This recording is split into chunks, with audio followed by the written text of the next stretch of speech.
बिस्मिल्लाहिर्रहमानिर्रहीम, अस्सलामु अलैकुम। आप देख रहे हैं सरेआम और मैं हूं इकरार। सरेआम की टीम ने हमेशा अपनी ज़िंदगी और जान हथेली पर रखकर माशरे की करीह तरीन बुराइयां और सच आप तक पहुंचाने की कोशिश की है। चाहे इंतहाई जहरीली जालसाजी और मिलावट से आपको मुहतात करने का मामला हो, चाहे मुख्तलिफ अफवाहों और तवहम परस्ती से आपको निकालने के लिए अपनी कोशिशें हों, जाली पीरों को, जाली आमिलों को उनके टोटके उनके सामने दोहराकर बेनकाब करके आपको ज़ईफ़ुल एतक़ादी से बचाने का मसला हो, सरेआम की टीम अल्हम्दुलिल्लाह हमेशा सारे मामलात में पेश रही है। हमने अब तक जाली कुकिंग ऑयल, जाली बनस्पति घी जो कि अंतड़ियों, हड्डियों और चर्बी से बनाया जा रहा था, अदरक का वजन बढ़ाने के लिए जिस तरह से उसमें जहरीले केमिकल्स और तेज़ाब को शामिल किया जा रहा था, इसके अलावा सड़े हुए आलुओं से और इसी बनस्पति घी और ऑयल से जिस तरह से बच्चों की चिप्स तैयार की जा रही थी, मुख्तलिफ खाने पीने की अशिया तैयार की जा रही थी, और जिस तरह से मरे हुए मुर्दार हराम जानवरों का गोश्त आपके और हमारे घरों तक पहुँचाया जा रहा था, इन सब मामलात को अपनी ज़िंदगी पर खेल कर अल्हम्दुलिल्लाह पूरी ईमानदारी से, पूरी नेक नियति से आप तक पहुँचाया। और सिर्फ मर्दोज़न के मामले में नहीं, यहाँ तक कि ख्वाजा सराओं से मुतल्लिक भी जो तवहुमात मुआशरे में आम थी, हमने उन्हें दूर करने के लिए भी अपने तौर पर अपना किरदार ज़रूर अदा किया। कहा यह जाता था कि ख्वाजा सराओं को रात के अंधेरे में आधी रात के बाद खड़ा करके दफन किया जाता है, गाड़ दिया जाता है कब्र के अंदर।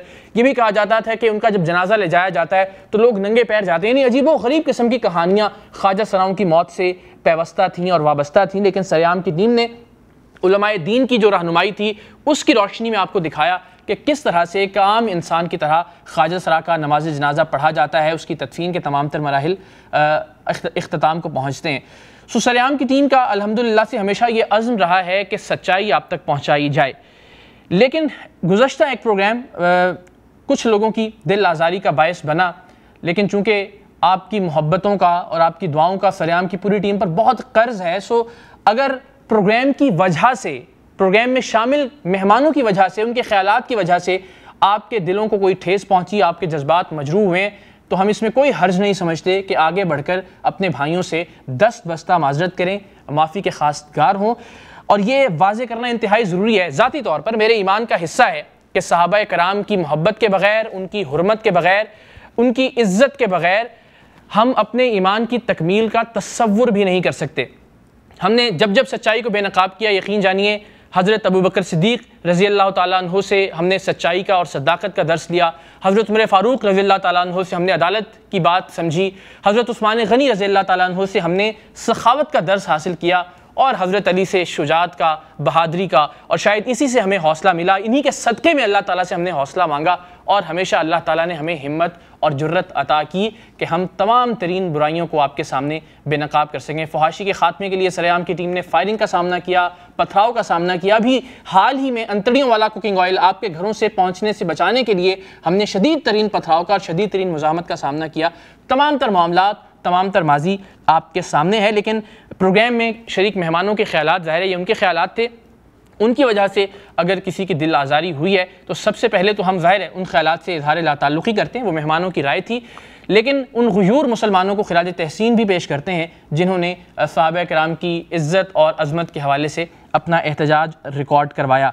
एक अच्छी रिवायत एक बार फिर हम कायम करते हुए माज़रत ख़्वाह हैं अगर हमारी वजह से, प्रोग्राम के प्लेटफॉर्म की वजह से किसी की दिल आज़ारी हुई है। और आखिर में ये वजाहत एक बार फिर कि हमारा ईमान है कि सहाबा कराम रसूल करीम सल्लल्लाहु अलैहि वसल्लम के साथी, उनके दोस्त, उनके शागिर्द, उनसे प्यार करने वाले, उनसे दीन सीख कर आप तक और हम तक पहुँचाने वाले लोग, अगर उनकी इज़्ज़त खुदा न खास्ता और उनकी हुर्मत पर कोई हर्फ आता है तो हमारा वलीन फ़र्ज़ है कि अपनी जान पर भी खेल जाएँ और मर मिटने के लिए हर लम्हा तैयार रहें। ईमान कामिल हो ही नहीं सकता सहाबा कराम की मोहब्बत के बग़ैर, बिलखुसूस खुलफ़ाए राशिदीन की। सहाबा कराम मेयार हक़ हैं और मेयार दीन हैं हर एक मुसलमान के लिए।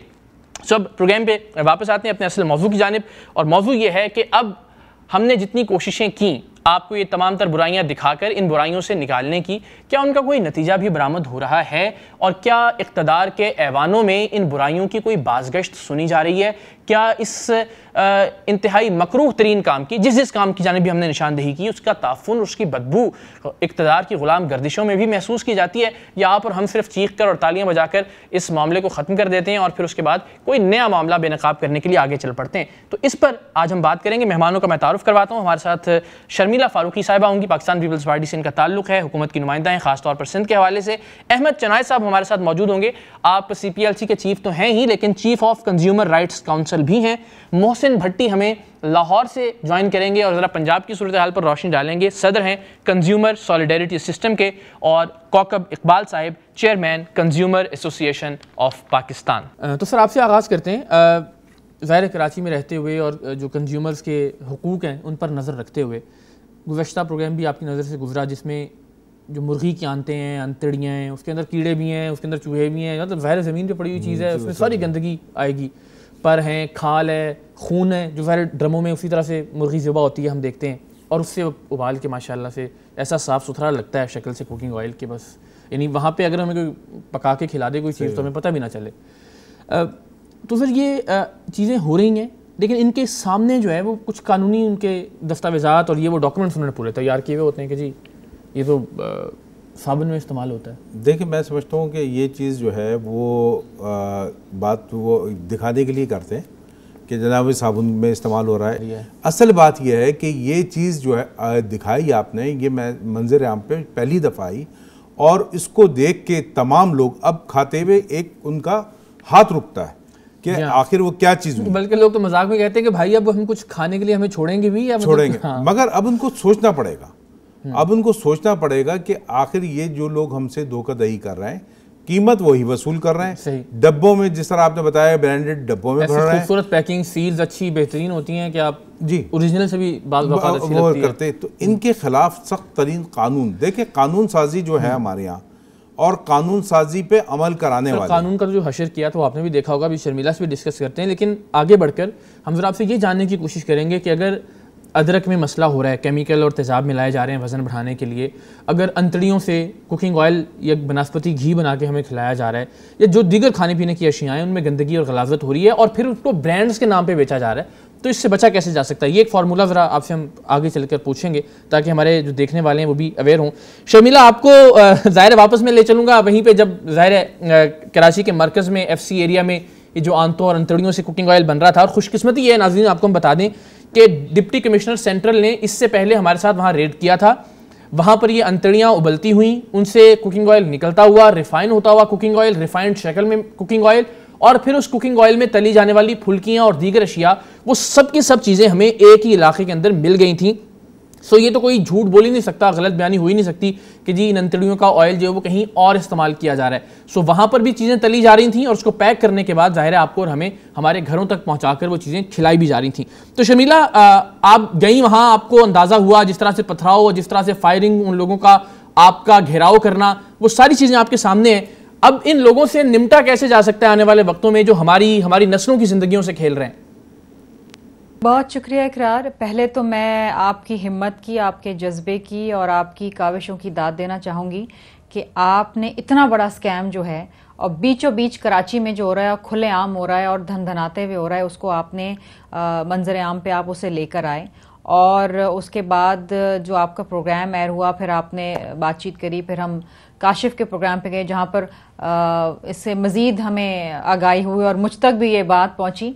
और जब यकीन करें इकरार कि मैंने आपका वो प्रोमो देखा, क्योंकि वो आपका प्रोग्राम चलने वाला था 2 दिन बाद, आप यकीन करें कि वो दिन है, आज का दिन है, ना मैंने दही फुल्की खाई है, ना मैंने मिठाई खाई है, ना मैंने चिप्स खाए हैं। हालांकि मैं हर दूसरे तीसरे दिन खाती ज़रूर थी, क्योंकि वो ऐसा था कि आप उसे देख के आपको कराहत आती है। और यकीन करें कि इतनी ज़्यादती, एक इंसान दूसरे इंसानों पे सिर्फ चंद रुपए का मुनाफा कमाने के लिए लोगों की जिंदगियों से खेलना। और इकरार, मैं यहाँ पर मैं नॉर्मली ब्यूरोक्रेसी की तारीफ नहीं करती हूँ, आपको पता है, लेकिन मेरा ख्याल है कि बिल्कुल मुझे अक्सर शिकायतें होती हैं और मैंने शायद उस प्रोग्राम में यहाँ तक कि IG तक पे भी शिकायत कर दी थी।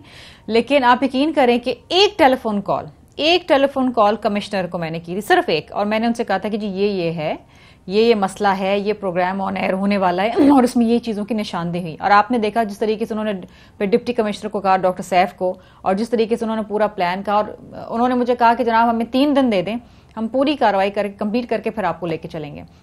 और फिर आपने देखा कि जिस तरीके से इकरार आपकी टीम गई, मैं गई, और तमाम जो वहाँ का अमला था, रेलवे का अमला था, सुई गैस का था, तमाम थे, रेंजर्स थी, पुलिस, सब वहाँ पर गई। लेकिन मैं हैरान हूँ एक चीज़ देखी, और मेरे साथ शायद ज़िंदगी में पहली दफ़ा ये वाक़या हुआ कि हम वहाँ पहुँचे हैं और वहाँ की खवातीन सबसे पहले बाहर निकली हैं, और फ्रंट लाइन खवातीन को बनाते हैं ऐसे लोग। बिल्कुल हमेशा, क्योंकि अगर पुलिस कार्रवाई करती है और खवातीन जदोगोब में आती हैं तो सबसे पहले होता है जी हाय हमारी खवातीन के ऊपर तशद्दुद किया गया, ये एक ढाल बनाया जाता है। और खवातीन जो खुद माँ हैं, जो खुद जिनके बच्चे हैं, जो खुद उनके बच्चे भी ये चीज़ें खाते हैं, और वो जिस तरह सामने, और उनको पता था कि हम क्या कार्रवाई करने गए, उन्होंने आते कहा कि नहीं जी आप हमारे कागज़ चेक करें और आप इसे टेस्ट करा लें, फला करा लें। और फिर जिस तरीके से धावा बोला गया आपकी टीम पे, मतलब मुझ पे, मेरे साथ कभी जिंदगी में पिछले 7 सालों में ऐसा नहीं हुआ कि यकीन करें वो औरतें मुझे पकड़ के मारने वाली थी। जी हाँ, हम तो जिस तरीके से आप देखिए, आप वहां पर मौजूद थे, और मैं तो अपनी जान बचा के वहां पर पहले छुपी, फिर आप लोग अंदर गए, फिर थोड़ा मैं पीछे आगे आई, फिर पीछे मैं गई, फिर मुझे कहा गया कि आप बैठ जाएं, गाड़ी में चले जाएं। लेकिन जिस तरीके से वहां पर ऑफिशियल्स के साथ तशद्दुद किया गया, गाड़ियां तोड़ी गई, आप देखिए पूरा एक सिंडिकेट है, पूरा एक माफिया है। और मैं ये समझती हूँ इकरार के ये आपकी, हमारी, और पूरी जो हमारे, मैं समझती हूँ कि जो अमला वहाँ पर था, जिस डिपार्टमेंट का, उसकी बहुत बड़ी कमाई, बड़ी हिम्मत का मुजाहरा किया। क्योंकि अक्सर ये होता है, क्योंकि फायरिंग वहाँ पर हो गई और रेंजर्स वहाँ पर थे, और जो गाड़ी जो थी जो गिराने के लिए आई थी, वो सारे स्ट्रक्चर्स, उसको तोड़ा गया। मतलब ये जिस तरह हम एक फिल्मों में नहीं देखते। आप तो जाहिर है, फिर जाहिर है हम सबकी जिम्मेदारी थी कि आपकी हिफाजत को सबसे पहले यकीनी बनाएं, लेकिन उसके बाद जो वहां सूरत हाल हुई और जिस तरह के हथियारों की आवाजें आई, मैंने अपनी जिंदगी में न्यारी में भी यकीन जानी है, उस तरह की आवाजें बड़ी कम सुनी है जब सीआईडी ऑपरेशन कर रही थी। इकरार बड़ी हिम्मत की बात है, और मैं तो आपकी मीडिया की टीम को और आपको सराहती हूँ कि आप लोग वहां रहे, आप लोगों ने उस सारे मनाजिर कैप्चर किए, अपनी जान की परवाह न करते रहे। ये होता है कि डेडिकेशन टू योर जॉब, और वो मैंने देखी। और I want to thank you of course, और उसके साथ साथ कमिश्नर, डिप्टी कमिश्नर, और जितने भी वहाँ पर पुलिस, रेंजर्स के और डिपार्टमेंट्स के अमला था, जिन्होंने बड़ी हिम्मत करके ये कार्रवाई पाए तकमील तक पहुंचाई। बिल्कुल, और ख़ास तौर पर ये नाइंसाफ़ी होगी। कमिश्नर साहब तो शर्मिला बता रही हैं कि उन्होंने फ़ोन कॉल की, और मैं तो एक कॉल नहीं, आपने तो एक कॉल की ना शर्मिला। मैंने तो जब पहला प्रोग्राम करना था, करनी पड़ती हैं, फिर वो आगे पीछे कहते हैं हाँ जी ये वो, जस्ट वन नहीं, अब आप इससे भी आगे की बात सुने। आपने तो फोन कॉल की, और जाहिर आप सिटिंग एमपी हैं, तो मैंने तो एक मैसेज ड्रॉप किया कि सर ये कुकिंग ऑयल का ये मामला है, और उसी वक्त उन्होंने कहा कि आप कल तशरीफ लाएं, मिलें, और उसी वक्त हम प्लान करते हैं। और उसी लम्हे उन्होंने मेरे सामने बैठ के फ़ोन कॉल करवाया डिप्टी कमिश्नर को, और उसी दिन उसी रात में हमने प्लान करके जो है वो वहाँ पे रेड कर दिया। तो अगर ऐसे लोग आ जाएं तो अल्लाह ने चाहा तो इंशाल्लाह आहिस्ता आहिस्ता चीज़ें बहुत बेहतर होना शुरू हो जाएंगी। और ये भी बड़ी खुशी होती है इकरार, हमें भी खुशी होती है, हमें भी फ़ख्र होता है कि ऐसे ऑफिसर्स हैं डॉक्टर शुएब सिद्दीकी जैसे, कि देखें कि जो वाकई अपनी जिस पोजीशन पे हैं उसके साथ वफा कर रहे हैं। हमें खुशी होती है, वी फील गुड कि देखें जी हम भी यहाँ बैठे हैं, ताकि क्योंकि अगर ये लोग काम नहीं करते तो एम्बैरेसमेंट तो देखें ना, आपको जवाब देना पड़ता है, हमें जवाब देना पड़ता है ना। और डॉक्टर सैफ को खास तौर पे हम अप्रिशिएट करेंगे, डिप्टी कमिश्नर सेंट्रल, यानी एक ईमानदारी की बात है। एक लम्हा ऐसा आया था जब 2 बार रेंजर्स भी, पुलिस भी, सब लोग पीछे आ गए, तो हमने सोचा कि अब शायद ये प्रोग्राम ना रिकॉर्ड हो सकेगा और ना ही हम इन चीज़ों को गिरा सकेंगे। लेकिन डॉक्टर सैफ का वहाँ खड़ा रहना जो है ना, उन्होंने हिम्मत दी, और अल्हम्दुलिल्लाह आखिर फिर SSP सेंट्रल भी आए, आमिर फारूकी साहब भी। तो जब फ्रंट से लीड करते हैं ना लीडर्स, और ब्यूरोक्रेसी जब अपने अमले को लेकर आगे चलती है, तो फिर जाहिर है सब लोगों में हिम्मत आती है, हौसला आता है। पंजाब की मैं एक और शख्स की भी यहाँ पर शुक्रिया अदा करना चाहूँगी इकरार, और वो है हमारे चीफ सेक्रेटरी सिंध एजाज साहब। क्योंकि जब ये मामला बड़ा कशीदा हो जा रहा था तो मुझे डॉक्टर सैफ ने फ़ोन किया था कि वी नीड एडिशनल फोर्सेज। तो उस दिन मुझे याद है कि चौधरी निसार साहब टाउन में थे, तो कोई आईजी और कोई एडिशनल आईजी नहीं मिला था, तो मैंने चीफ सेक्रेटरी साहब को फोन किया, मैंने कहा कि जी दे नीड हेल्प, और आई थिंक कि उसके बाद वो हेल्प आई, जी अच्छी फोर्स आ गई थी। बिल्कुल बिल्कुल, और अल्लाह का शुक्र है अल्हम्दुलिल्लाह, हमने अभी तक की जो खबरें हैं उसके मुताबिक तो वहाँ पे काम रुका हुआ है। ये अंतड़ियों का कुकिंग ऑयल कम से कम कराची के शहरियों का सप्लाई नहीं हो रहा। लेकिन पंजाब में क्या सूरत हाल है, मोहसिन भट्टी साहब हैं, उनसे ज़रा बात करके जानते हैं। मोहसिन साहब, ये फिनोमेना जो है, क्या ये सिर्फ यहीं एग्जिस्ट करता है कराची में, या पंजाब में भी कुछ सूरत हाल? वैसे तो हमने बहुत सारी चीज़ें वहाँ से भी बेनकाब की हैं, लेकिन ज़ाहिर चूँकि आप वहाँ मौजूद रहते हैं, चीज़ों पर नज़र रखते हैं, ज़रा हमें बताएं लाहौर में, उसके अतराफ़ में, सेंट्रल पंजाब में, इर्द गिर्द ये जो कुकिंग ऑयल और बनास्पति घी का ख़ास तौर पर काम है, अंतड़ियों से, हड्डियों से, चर्बी से, ये हो रहा है और कुछ हैं खबरें आपके पास? सबसे पहले तो इकरार साहब, मैं आपको बहुत बहुत मुबारकबाद देना चाहूँगा कि आप मुआशरे के ये जो नासूर हैं इन्हें बेनकाब करते हैं। बड़ी हिम्मत का काम है और आप हकीकी मानों में अवाम की खिदमत कर रहे हैं। शुक्रिया, अल्लाह ताला आपकी हिफाजत फरमाए। उसके बाद हम आते हैं पंजाब की सूरत हाल की तरफ। तो ये जो सारे मसाइल जो कराची में हैं, इस तरह की सारी चीज़ें पंजाब के हर शहर में मौजूद हैं और बदकिस्मती की बात यह है कि सिर्फ लाहौर की हद तक पंजाब फूड अथॉरिटी जो है वो काम कर रही है। जो बाकी शहर हैं वो उसके समरात से अभी तक मुस्तफ़ीज़ नहीं हो सके हैं। वहाँ पे ये सूरत हाल खुलेआम जारी है, बल्कि लाहौर में भी ये चीज़ें चल रही हैं। आपने जिस तरह अंतड़ियों के से जो कुकिंग ऑयल तैयार किया जाता है उसकी बात की है, इसको यहाँ पंजाब में चिकन ऑयल कहते हैं। ओह अच्छा जी, इसका कोड नाम चिकन ऑयल है। उसका फ़ायदा ये है कि जब इसमें कोई चीज़ फ्राई होगी तो उसमें चिकन का फ्लेवर आ जाएगा।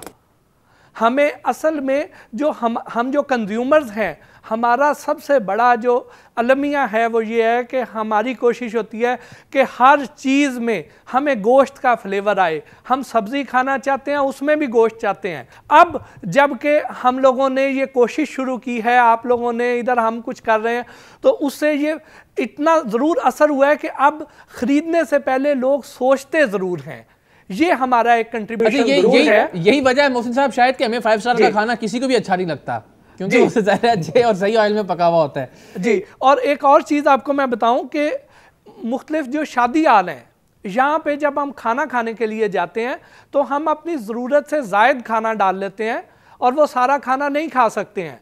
वो जो हमारी बची हुई जो बोटियाँ हैं, जो खाना है, वो अगले दिन बिकता है और वो जाता है मुख्तलिफ हलीम वालों के पास, नान वालों, वो मुर्ग चने वालों के पास। वाह वाह वाह वाह, अच्छा, यानी प्रॉपर एक प्लानिंग के साथ ही माफी। शर्मिला फारूकी साहबा, ये किस नहज पे हम बतौर इंसान, बतौर मुसलमान, और बदकिस्मती ये है कि ये ऑयल और ये सब चीज़ें रमज़ान में बहुत ज़्यादा चूँकि इस्तेमाल होती हैं तो धड़ाधड़ काम शुरू हो जाता है, ज़्यादा मुनाफा मिलता है।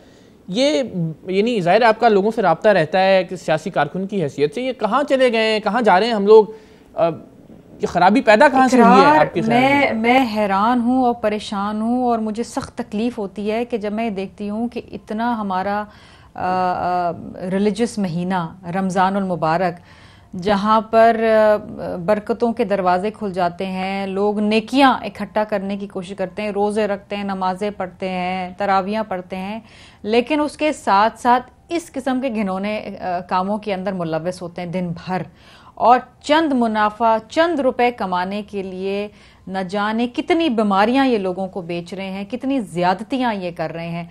अब इसमें हर दफ़ा देखें, अगर आप बात करें तो कहा जाता है कि जी हुकूमत की जिम्मेदारी। देखें, एक एक घर में जाके, एक एक महल्ले में जाके आप कहाँ कहाँ चेक करेंगे? ये तो जो चीज़ें हो रही हैं ये घरों में, महल्लों के अंदर हो रही है। घर है उसकी किसी के बेसमेंट में हो रहा है, किसी के कमरे के अंदर हो रहा है। कहाँ कहाँ आप जाके छापे मारेंगे, कहाँ कहाँ आप जाएंगे? देखें, ये तो कुरान, हर मुसलमान, ये तो कुरान मजीद में है कि जनाब अगर आप मिलावट करोगे तो ऐसा है जैसे आपने अपने भाई का गोश्त खाया। लेकिन हमारे यहाँ रमज़ानुल मुबारक मनाते हैं, रोज़े रखते हैं, लेकिन उसके साथ साथ जो इसका रिलीजियस सेंटिमेंट है वो तो आप बिल्कुल ही ख़त्म कर देते हैं अगर आप इस किस्म की हरकतें करते हैं। और पूरे साल आप देखिए, और हर किसी के अपने आगे बच्चे हैं, घर वाले वो खुद नहीं चाहेंगे कि उनके बच्चे बीमार हों ये चीज़ें खा के, या उनको कोई बीमारियां लगे, अस्पतालों के चक्कर लगे। लेकिन सुनते हम यही है कि जी देखें हमारे बच्चों की ये रोज़ी है, इस पर आप क्यों लात मार रहे हैं? लेकिन दूसरे पूरे पाकिस्तान के जो बच्चे हैं, मासूम बच्चे, देखिए, अल्लाह ताला रोज़ी देने, अल्लाह ताला ये नहीं कहता कि दूसरों को मार के रोज़ी कमाओ या दूसरों के साथ ज्यादती करके या मिलावट करके रोज़ी कमाओ, ये तो अल्लाह ताला ने कहीं नहीं कहा, बल्कि इसके बरक्स है, इसके बरक्स हुक्म है। तो अगर आपने रोज़ी कमानी है तो इज्जत से रोज़ी कमाने के और भी तरीके, थोड़ा मुनाफा कम होगा ना, लेकिन इज्जत से रोज़ी, लेकिन फिर यहाँ तो बच जाओगे दुनिया में, ऊपर क्या आखिरत में कहाँ इस तरह तो फिर ये भी बुनियाद बनाई जा सकती है ना कि मनशियात भी मेरे बच्चों की रोजी है, मैं तो हीरोइन बेचता हूँ, मेरे बच्चों की रोजी है, मैं चर्च बेचता हूँ, मैं शराब बेचता हूँ। एक ब्रेक का वक्त है शर्मिला, एक ब्रेक का वक्त है, ब्रेक के बाद इस पर भी बात करते हैं। ब्रेक के बाद आपको एक बार फिर खुशामदीद कहते हैं और अल्हम्दुलिल्लाह जो कोशिशें हैं आप सब लोगों की दुआओं के सदक़े वो किसी हद तक अगर हम ये कहें कि कामयाब हो रही हैं सरेआम की टीम की तो गलत नहीं होगा। जब हमने करप्शन पर बात करना शुरू की तो हमने 3 प्रोग्राम्स के दौरान ही 46 बदउनवान पुलिस अफसरान को और अहलकारों को मुअत्तल करवाया, उन्हें सजाएं हुई, उनमें से कुछ की तनज़लियाँ हुई। सो एक कहीं ना कहीं अगर कोई एक शख्स भी उन प्रोग्राम्स के नतीजे में, खौफ के नतीजे में रिश्वत नहीं लेता तो हम समझेंगे हमारी कामयाबी है। इसी तरह से जब खाने पीने की चीज़ों में मिलावट की और जहरीली और गंदी मिलावट की हम बात करते हैं तो उस पर भी जितना हमने शोर मचाया तो कहीं ना कहीं नतीजा ज़रूर सामने आता है। और ये नाइंसाफ़ी होगी कि गवर्नर सिंध का डॉक्टर इरशाद तलबात साहब का अगर शुक्रिया अदा ना करें, ख़ास तौर पर सरेआम की टीम को उन्होंने फ़ोन किया, उन्होंने कहा कि वो बाकायदा गवर्नर हाउस से इस बात को यकीनी बनाएंगे कि इस तरह के हर प्रोग्राम में हमारी मुआवनत और मदद की जाए और इस तरह की कोई भी जो जाली चीज़ है उसका सद्देबाब किया जाए और उसका खात्मा जड़ से किया जाना चाहिए। तो ये एफर्ट्स हैं, कोशिशें हैं और अल्हम्दुलिल्लाह इनके नताइज भी सामने आ रहे हैं। नीयत ठीक होनी चाहिए और ईमानदारी से काम करना चाहिए। अहमद चनाय साहब भी हमारे साथ मौजूद हैं, chief of consumer rights council हैं, से ज़रा बात करते हैं। चनाय साहब, ये हम बात कर रहे हैं जो जितनी भी जाली प्रोडक्ट्स बनाई जाती हैं खाने पीने की, खास तौर पर चाहे उनमें कुकिंग ऑयल हो, चाहे कोल्ड ड्रिंक्स हो, चाहे चिप्स हो, गोश्त का भी एक अलग मामला और अलग कहानी है। खुदा माफ़ करे, ऐसे ऐसे मनाजिर हमने देखे हैं और दिखाए हैं नाज़रीन को। इनके खात्मे के लिए क्या हिकमत अमली हो सकती है और अब तक जो एफर्ट्स या कोशिशें की गई हैं ज़रा उस पर भी अगर बता सकें हमें कि कोई कामयाबी, कोई पेशरफ्त हुई है? इसकी रोकथाम के लिए मैं समझता हूँ सबसे मौसर इक़दाम जो है वो इलाके की पुलिस कर सकती है और इलाके की पुलिस में CID के वो एहलकार जिनको ये पता होता है गली गली कि जी इस गली में क्या हो रहा है। लेकिन मुश्किल ये है कि एक तो CID की नाअहली और अगर CID की अहलियत भी आ जाती है तो फिर थाने के साथ साजबाज के थाने को बाकायदगी से पता भी मिल जाता है, बाकायदगी से उस इलाके में फ्री ऑपरेशन का लाइसेंस भी मिल जाता है और ये चीज़ें जो है वो बदस्तूर चलती रहती हैं। लेकिन सर पुलिस के मामले में एक और भी गुजारिश ज़ाहिर है आपके इल्म में भी होगी, लेकिन हमें चूंकि रोज़ाना की बुनियाद पर इसका सामना करना पड़ता है। फ़र्ज़ करें एक बेहतरीन हमने फैक्ट्री पकड़ ली, सामने अंतड़ियाँ पड़ी हुई हैं, वहाँ पर कुकिंग ऑयल तैयार भी किया जा रहा है, उससे कोई चीज़ बन भी रही है, हर एक चीज़ वाज़ेह है, बिल्कुल वाज़ेह है। जब पुलिस वहाँ आती है तो ये कहती है जी हमारे तो इख्तियार ही में कुछ नहीं है, ना हम इसको फैक्ट्री को सील कर सकते हैं, ना हम इन लोगों को गिरफ्तार कर सकते हैं। वो एक अलग कहानी होती है कि जी या तो महकमा खुराक करेगा, वो सैम्पलिंग करेगा, उसके बाद टेस्टिंग के लिए जाएगी, टेस्टिंग के बाद वो सील करने के मजाज होंगे। तो पुलिस इस सारे मामले में कभी भी अब तक की तारीख ये है कि हमें किरदार अदा करती हुई नज़र नहीं आती। सर देखिए, पुलिस के पास बहुत सारे एक्ट्स हैं, बहुत सारी सेक्शंस हैं जो अप्लाई हो सकती हैं और इसके बाद फिर मुतालिका हुकाम जो है वो हरकत में आ सकते हैं, चाहे वो फूड डिपार्टमेंट हो, चाहे डिस्ट्रिक्ट एडमिनिस्ट्रेशन हो। ज़ाहिर इलाके में जो फैक्ट्रीज चल रही हैं, थाने के इल्म में हर चीज़ होती है कि वहाँ क्या हो रहा है और उनकी मर्ज़ी के बगैर जो है वहाँ कुछ हो नहीं सकता, नहीं मुमकिन होता। मोहसिन भट्टी साहब, यही मामला मैं देखिए आपकी तरफ भी आता हूँ कि पुलिस जो है वो ख़ास तौर पर ये जब भी हमने कहा कि भाईजान ये सारी चीज़ें गंदगी आपके सामने है, ये जाली कोल्ड ड्रिंक्स बन रही हैं, ब्रांड्स आपके सामने पड़े हुए हैं, इनके अंदर वो भरी जा रही हैं, या मोबाइल के मामले में जो नॉर्मली गाड़ियों का इंजन ऑयल है उसके मामले में भी सील्स पड़ी हुई थी, स्टिकर्स पड़े हुए थे, बोतलें थी पाकिस्तान की हर बड़ी कंपनी के, उसमें भी पुलिस ने कोई किरदार अदा नहीं किया।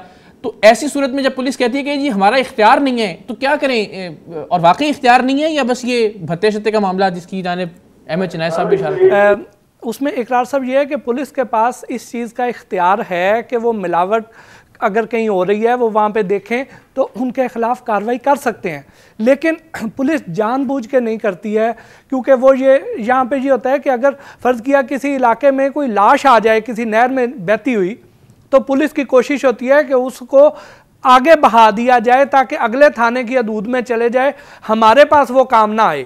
वही हाल ये इस शोबे में भी करते हैं कि अगर उन्हें पता भी चल जाए तो वो अपनी जिम्मेदारी दूसरों पर डाल देते हैं, वो इस हद तक रहते हैं कि वहाँ से उन्हें भत्ता आ जाए। और उसके बाद जो अगली चीज़ है वो ये है कि मैं आपको, अगर आप इजाज़त दें, टाइम अगर आपके पास हो, तो ये मुख्तलिफ जो नकली चीज़ें हैं मैं इनकी आपको पहचान बता सकता हूं कि आप नकली पत्ती को कैसे पहचान सकते हैं। ये तो बड़ा एहसान हो जाएगा सर हम सब पे, देखने वालों पे भी, हम पे अगर कुछ बता सके। उसमें यह है कि अगर नकली पत्ती आप चेक करना चाहें तो ठंडा यख पानी, चिल्ड वाटर लें और उसको शीशे के गिलास में डालें, उसमें 1 चम्मच पत्ती का डालें।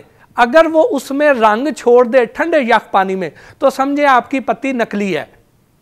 अच्छा, ठीक हो गया। क्योंकि जो नकली पत्ती होगी वो ठंडे पानी में रंग नहीं छोड़ेगी, वो नॉर्मल टेम्परेचर वाले पानी पे या गर्म पानी में रंग छोड़ेगी। ठीक है, ठीक है जी। उसी तरह ही अगर आप मिर्चें देखते हैं तो मिर्चों को आप अगर दो सफ़ेद कागज़ लेके उनके दरमियान रख के आप यूं मसलें अच्छी तरह कागज़ों को, तो उसका जो रंग होगा अगर नकली होंगी तो उसका रंग दोनों कागज़ों पे लग जाएगा। अच्छा। और वो आपको जो उसमें चूंकि फक मिक्स की जाती है, चावलों का छिलका मिक्स किया जाता है, तो उसके ऊपर से कलर उतर जाएगा, आपको सामने नजर आ जाएगा। ये पत्ती में क्या मिक्स किया जाता है भट्टी साहब? जी, पत्ती में होता यह है कि जितने टी स्टॉल हैं, आप अगर कभी उनको गौर करें तो वहाँ टी स्टॉल वाला जो है वो अपनी पत्ती फेंकता नहीं है, वो एक साथ डब्बा पड़ा होता है, उस डब्बे में डालता रहता है। शाम को वो 10 रुपए किलो से 12 रुपए किलो के हिसाब से शाम को बेच देता है। उस पत्ती को, चने के छिलके को, इनको कई केसेस में बकरे के खून में डाई किया जाता है और कई केसेस में डिफरेंट और फ्लेवर्स और उसमें कलर्स वगैरह में इंडस्ट्रियल कलर्स के साथ डाई करके और वो दोबारा मार्केट में लाया जाता है। तो आप जब उसको इस तरह चेक करेंगे तो वो आराम से अपना रंग छोड़ देगी। अच्छा, नकली पत्ती हो गई, मिर्चें हो गई, इनका दो का तरीका बता दिया। उसके बाद आप कुकिंग ऑयल, ब्रेक के बाद कुकिंग ऑयल बहुत अहम है, उस ब्रेक के बाद बताएंगे। अगर ये तो बड़ा एहसान हो जाएगा, अगर कुकिंग ऑयल जाली पकड़ने का कोई तरीका है तो ब्रेक के बाद पूछते हैं भट्टी साहब से। सरेआम एक बार फिर आपका खैर मकदम है। और ब्रेक पर जाने से पहले हमने मालूम किया मोहसिन भट्टी साहब से कि नकली पत्ती किस तरह से पकड़ी जा सकती है, उसकी पहचान क्या है, घर में आप तजर्बा करके कैसे अंदाज़ा लगा सकते हैं, और जो लाल मिर्चें वो जाली हैं या असली, इसका पता कैसे लगाया जा सकता है। और उन्होंने कहा था कुकिंग ऑयल का वो बताएंगे। तो भट्टी साहब बताइए ज़रा, अगर कुकिंग ऑयल पकड़ा जा सके कि ये असली है और ये जाली है तो? अच्छा, कुकिंग ऑयल का बड़ा आसान हल है कि चूंकि आपने देखा है ये जो फैट्स होती है ये बड़े कम टेम्परेचर पे जम जाएगी। इसके लिए आप अगर कुकिंग ऑयल कोई सा भी है उसको आप बॉडी अपना हाथ की हथेली पे रखें और उस पर वो ठीक रहता है। इवन घी अगर उस पर मेल्ट हो जाता है आपके बॉडी टेम्परेचर पे तो इसका मतलब वो ठीक है, उसमें फैट्स नहीं है। बेहतरीन तरीका यह है कि आप एक प्लेट लें, उसमें कुकिंग ऑयल डालें और उसको 5 मिनट के लिए फ्रिज में रख दें। ठीक है। अगर 5 मिनट बाद आप जब उसे निकालेंगे उसमें अगर कोई फैट वगैरह होगी तो उसमें नीचे एक तह जमी हुई आपको मिलेगी। अच्छा, अगर उसमें फैट्स नहीं है, उसमें वेजिटेबल ऑयल ही है तो वो जमेगा नहीं। लेकिन भट्टी साहब ये तो उस सूरत में है ना कि जब ये हम घर वाले कुकिंग ऑयल या बनस्पति घी की बात करें, वो समोसे, वो पकौड़े, वो चिकन कढ़ाई, वो चिकन टिक्का, वो मलाई बोटी, वो बिहारी कबाब जो बाहर से खाते हैं हम, सर उसका क्या करें? हाँ, उसका कोई हल नहीं है। उसका तो ये है कि आप कोशिश करें कि जो रिलायबल सोर्स है जिसका आपको पता है उससे लें या घर पे खाएं। अगर आपको कई जगहों पे आपको इतना सस्ता मिलता है, जैसे लाहौर में अक्सर जगहों पे जो चरगा है ये आपको मिल जाएगा 150 रुपए का चरगा भी मिल जाएगा, 145 रुपए का, 160 रुपए का चरगा भी मिल जाएगा। मुर्गी जो है 250 रुपए 250 रुपए केजी मिलती है, तो वो एक चरगा आपको 150 रुपए का कैसे दे सकता है? ठंडी मुर्गी होती है जी। उसकी वजह ठंडी मुर्गी की इस्तेलाह क्या है सर? ठंडी मुर्गी ये बता रहे हैं, बातों में वापस आपकी जानिब जी। ठंडी मुर्गी ये होती है कि जो मुर्गियां जैसे पिंजड़े में आपने गए मार्केट में आपने देखा होगा कि वो जो बीमार सी हुई, मरने लगी या मर गई, उसको जो है ना वो एक साइड में करते रहते हैं, गोश्त काटते रहते हैं उसका। वो उधर से हल्की से उसको देख रहा है एक आदमी, नज़र रखे हुए पिंजड़े में, क्या मुर्गी जाने वाली है, सही है, इसकी हलाल कर देते हैं वो। अच्छा, कुछ ऐसी नज़र नहीं पड़ी, वो बिल्कुल मतलब मर गई, उसका भी जो है ना फटाफट उसको करके वो कर देते हैं। वो ठंडी मुर्गी के नाम पे मुख्तलिफ जगहें कराची में भी जहाँ पे मिलती है। और जैसे भट्टी साहब बता रहे हैं कि जब वो इस रेट से कम में बेच रहा है और टिक्का वो आपको बना के दे रहा है, चरका बना के दे रहा है, तो कैसे दे रहा है? मैं समझता हूँ कि भट्टी साहब ने शायद तजुर्बा किया हो, मगर हमने जिस तरह, क्योंकि ब्लेंड होती है पत्ती ना, इसकी वजूहत ये है कि आप ये छोटे नुस्खे जिस तरह भट्टी साहब बता रहे हैं, मगर उसके साथ ये भी हो सकता है कि एक आप अच्छी चीज़ को भी जो है वो अगर आप ब्रांडेड लेके आ रहे हैं, हो सकता है वो भी कलर छोड़ जाए, क्योंकि वो भी हमारे यहाँ की जो तजुर्बा कर लें आप। नहीं, तजुर्बे की बात तो तजुर्बा तो आपने किया होगा ना, मैं आपके तजुर्बे की बात नहीं कर रहा, मगर बात ये कर रहा हूं कि हमें एक इंडस्ट्री को भी चलाना है, बिल्कुल सही, और इंडस्ट्री को भी तबाह नहीं करना है। देखिए, हम अगर ये सारी बातें करते रहेंगे तो फिर इसका मतलब अच्छे ब्रांड बनाने वाले बंद हो जाएंगे। नहीं, वो भी आदमी समझे कि नहीं जी, वो जो चाय पी रहा हूं मैं, चाहे कितनी अच्छी कंपनी की है, वो भी सही नहीं है। लेकिन क्या उस कंपनी की, इस कंपनी को भी देखिए, बात यह है कि वो जो कलर तो छोड़ेगी ना, उसको ब्लेंड किया हुआ है, कलर कौन ये कहता है कि कलर नहीं छोड़ सकती? अच्छा, इसका हल ये है कि आप उसके जो ब्लेंड। अहमद चनाई साहब की तरफ चलते हैं ना। अहमद साहब ये जरा मुझे बता दें, मैं अगर अपने घर में एक चीज लेके आया हूं खाने पीने की या कोई भी चीज है, चाहे वो कुकिंग ऑयल है, पत्ती है, मिर्चें हैं, किस चीज में, वैसे खुदा माफ करे बहैसियत कौम हम सबको, मतलब कोई चीज ही है जो हम कह सकते हैं कि खालिस है, अदरक तक में, लहसुन तक में हमने बता दिया, दिखा दिया कि वो केमिकल और तेजाब मिला रहे हैं वजन बढ़ाने के लिए। लेकिन सर अगर मुझे शक है किसी चीज पर तो मैं उसको वेरीफाई कैसे करवाऊं? कोई लेबॉर्ट्री, कोई इदारा इस वक्त वजूद में है कि एक आम आदमी उठकर जाए, अपनी चीज दे, अपनी तस्दीक करवा ले, और जिसने उसे 2 नंबर चीज बेची है ताकि उसका गिरबान तो पकड़े जाके कि भाई ये क्या बेच रहे हो मुझे? देखिए, फूड मिनिस्ट्री के तहत तो इनकी अपनी लेबॉर्ट्रीज भी मौजूद हैं। फिर शहर की दूसरी जो बड़ी मुस्तनद लेबॉर्ट्रीज़ हैं जिसमें आगा खान का नाम भी आता है। कंज्यूमर्स की जहाँ तक बात आती है, कंज्यूमर्स कोड्स की बात आई थी सिंध के अंदर के कंज्यूमर कोड्स बनेंगी, उसमें प्राइसिंग के मुतालिक और क्वालिटी के मुतालिक जो है वो इश्यूज सेटल डाउन होने थे। लेकिन अनफॉर्चुनेटली लास्ट ईयर ये बिल पास होना था, इसके लिए बजट भी रखा गया था, लेकिन अब तक इसकी लेजिस्लेशन में जो है वो पेशरफ नहीं हुई और इसकी कोर्ट्स भी नहीं बनी। तो जब तक ये सारी चीज़ें नहीं आएंगी, एक प्रॉपर फोरम नहीं आएगा और उसके बाद एक अकाउंटेबिलिटी की सूरत नहीं आएगी कि जहाँ लॉ एंड ऑर्डर के इश्यूज़ के अलावा ये बाकी दूसरे इश्यूज़ भी जो हैं वो पुलिस को देखने पड़ेंगे। लॉ एंड ऑर्डर की बात है तो इसमें कोई दूसरी राय नहीं है कि इससे बड़ी लॉ एंड ऑर्डर सिचुएशन क्या होगी? लोग हार्ट अटैक से मर रहे हैं, कैंसर हो रहे हैं, अस्पताल भरे पड़े हैं, और बुनियादी वजूहात यही अंतड़ियों और हड्डियों से और चर्बियों से बनने वाले कुकिंग ऑयल, बनास्पति घी और यही जालसाजी है।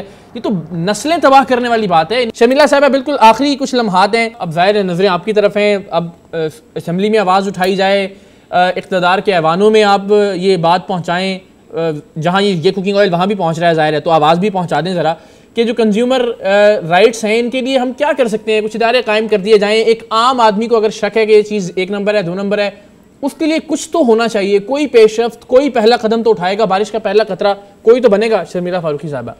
बिल्कुल इकरार, ये हकीकत है कि सिंध में इस वक्त कंज्यूमर प्रोटेक्शन एक्ट नहीं है, बाकी 3 सूबों के अंदर है। लेकिन कंज्यूमर प्रोटेक्शन एक्ट होने के बावजूद जिस तरह भट्टी साहब ने बताया कि इवन पंजाब के अंदर जो हाल है, क्योंकि 2005 के एक्ट है वो उनका कंज्यूमर प्रोटेक्शन एक्ट, उसके बावजूद तमाम की तमाम चीज़ें हो रही हैं। तो बात यह है कि जब तक इन चीज़ों को मंजर आम पे आकर और बाकायदा बेनकाब करके इनके खिलाफ सख्त से सख्त कार्रवाई नहीं की जाएगी, जिस तरह हमने इस वाले आपके सरेआम के प्रोग्राम के तहत की है, इसका हल नहीं होगा। सिर्फ देखें ना, पहली बात तो ये है कि बेचारे कंज्यूमर को यही नहीं पता होता कि उसके राइट्स क्या हैं। फिर एक कंज्यूमर जो एक तेल की बोतल लेने जाता है वो ये नहीं कहता कि जी उसको चेक करूँ, फ्रिज में रखूँ या उसकी टेस्टिंग कराऊँ और फिर वो ख़राब है तो जाओ कंज्यूमर कोर्ट्स में जाऊँ, कोई इतनी उज्जत नहीं करेगा। अच्छा, ये एक एतराज है, सुन लूं फिर वापस आता हूँ। ये हकीकत बात ये है। शर्मिला साहब, देखिए, पहली बात तो ये कि आप वहां पर बैठी हुई हैं, आपको ये वो उठानी चाहिए आवाज, जैसे इकरार ने भी कहा कि असेंबली के अंदर पूरी बात सुन लेते ना कौकब साहब, हमारा एक्ट का ड्राफ्ट तैयार हो चुका, 3 दफा कंज्यूमर प्रोटेक्शन सुन लेना, मैं आपको बता रही हूँ ना।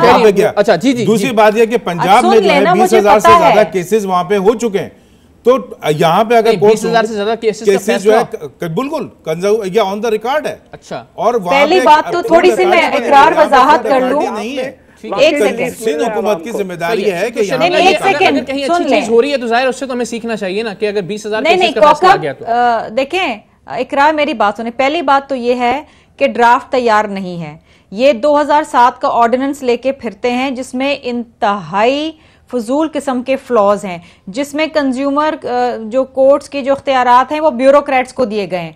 वो ड्राफ्ट दोबारा से बनाया जा रहा है। मैं इनकी आगाही के लिए बताना चाहती हूँ, वो ड्राफ्ट मैंने पढ़ा हुआ है, ऑर्डिनेंस आया था।